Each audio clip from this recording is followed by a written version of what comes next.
retour à la Bourse de Paris et c'est bientôt justement l'ouverture du marché parisien qui s'annonce en hausse après une hausse vendredi. Le CAC 40 avait terminé au-dessus de la barre des 5500 points.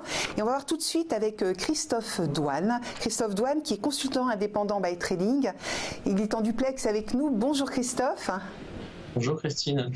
Donc Christophe Douane, vendredi, le CAC 40 a de nouveau clôturé en hausse, 2 séances consécutives de hausse. Aujourd'hui, ça s'annonce en hausse parce qu'on voyait les futurs en hausse. Est-ce que c'est toujours le cas là ?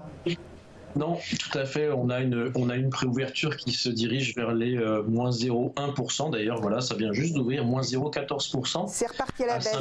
Ouais, c'est reparti à la baisse. 5519. Alors tout ça, ça reste fortement relatif. Hein. On l'a bien vu la semaine dernière encore.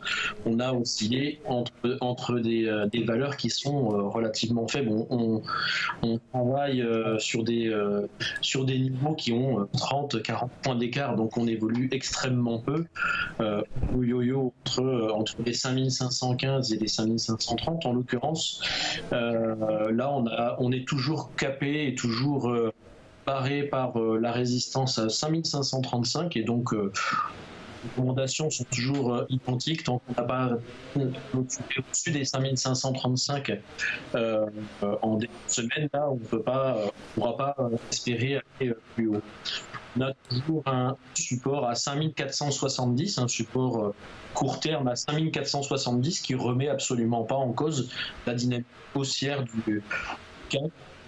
Maintenant, on reste à voir avec les événements à la fois US et puis la Banque centrale jeudi. C'est une centrale avec une conférence de presse de Draghi. Christophe, on vous capte pas très bien là sur le. Ah non, j'ai un retour assez difficile. Oui, moi aussi.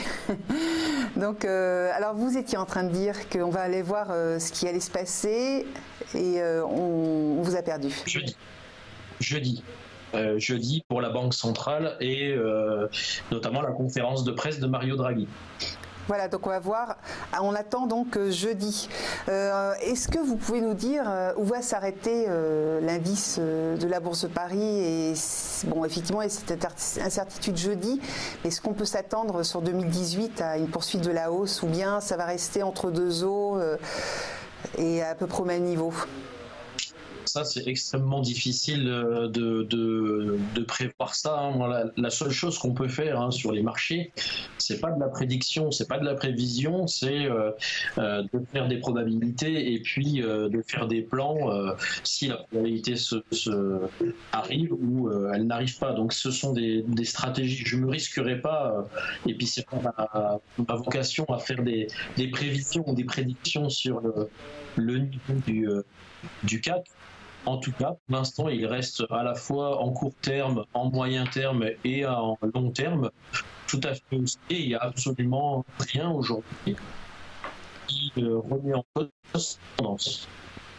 Voilà, rien qui remet en cause effectivement la bande tenue du marché parisien. On voit quand même ce matin, il est à l'ouverture en légère baisse, il s'effrite légèrement à moins 0,2% à 5515,93, donc toujours au-dessus de la barre des 5500 qu'il a refranchi vendredi.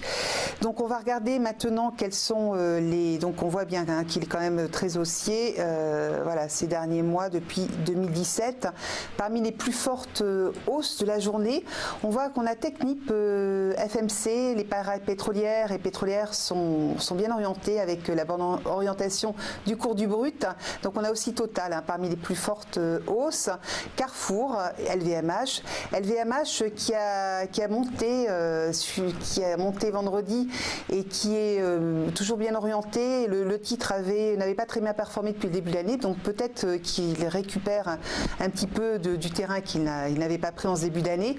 Sanofi est en baisse. Sanofi vient d'annoncer une grosse opération. Sanofi vient de signer un accord avec Bioverativ, qui est un spécialiste des maladies rares. Cet accord porte sur l'acquisition de cette société et cette acquisition représente un montant de 11,6 milliards de dollars, donc ce qui peut peser sur les cours. Christophe Douane, Sanofi, donc on voit effectivement les parapétrolières, pétrolières à la fête. Tout à fait, les parapétrolières sont à la fête quand le pétrole est à la fête. Ils sont assez corrélés, même très très bien corrélés. Et à vrai dire, le cours du brut atteint des niveaux relativement importants, à la fois psychologiques, puisqu'on a tapé les 70 pour le pour le Brent, et on est venu clôturer au-dessus de la zone des 67,50, qui était une zone importante qu'on n'avait pas vue depuis mai 2015. Donc on est venu rattraper ces cours-là, et ça peut être de plutôt bon augure pour... on va voir s'il continue à tenir le Brent sur ces niveaux-là.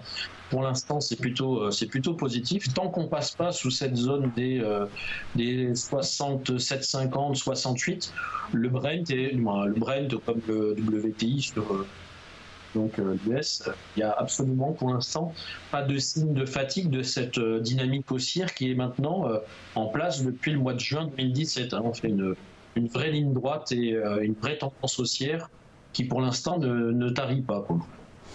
D'accord, donc le calendrier boursier des semaines, enfin des jours qui viennent, donc on a vu jeudi, on fait attention à la BCE, les autres, peut-être les résultats qui commencent à être publiés aux États-Unis avec les bancaires, il y aura également les pharmaceutiques et les autres sociétés américaines.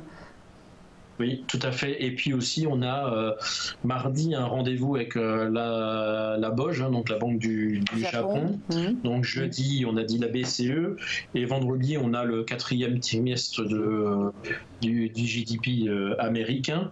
Mais on a aussi, les chiffres sont quand même sur fond de shutdown aux États-Unis, même si ça reste quelque chose qui visiblement ne dérange pas les marchés.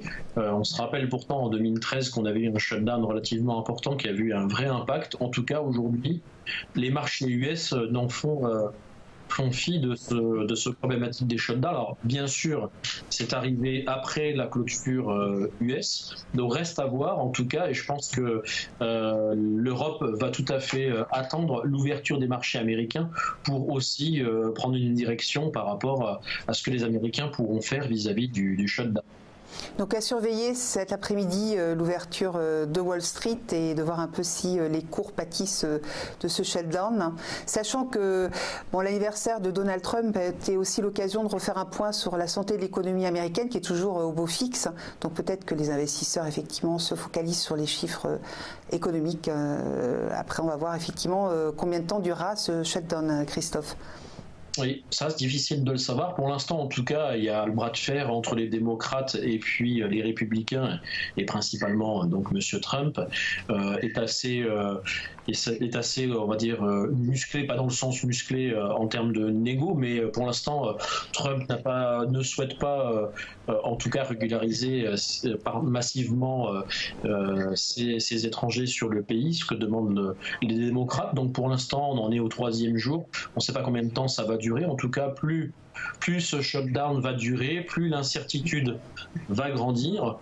Même si les marchés ont largement salué depuis un an maintenant les réformes entamées par Monsieur Trump, qui ont donc été votées, plus l'incertitude va grandir, et on sait bien que les marchés détestent l'incertitude, et plus on se dirige vers une prise en compte, en tout cas, de cet événement qui reste un événement non négligeable quand même aux États-Unis. Donc on revient à Paris avec l'ouverture de la Bourse de Paris. Donc on l'a dit, les futurs étaient bien orientés et pourtant le marché ouvre en baisse, en légère baisse, moins 0,18% à 5516,62, toujours au-dessus des 5500 points. Parmi les plus fortes, on regarde un petit peu les plus fortes hausses, plus fortes baisses, Christophe. Donc on a dit pétrolière et parapétrolière, Technip, FMC et Total bien orientés. Et Sanofi, plus forte baisse de la séance après l'annonce d'une grosse acquisition d'un spécialiste des maladies rares qui s'appelle Biovérative et qui est pour une acquisition de 11,6 milliards de dollars. Merci beaucoup Christophe Douane, consultant indépendant by Trading. Très bonne journée.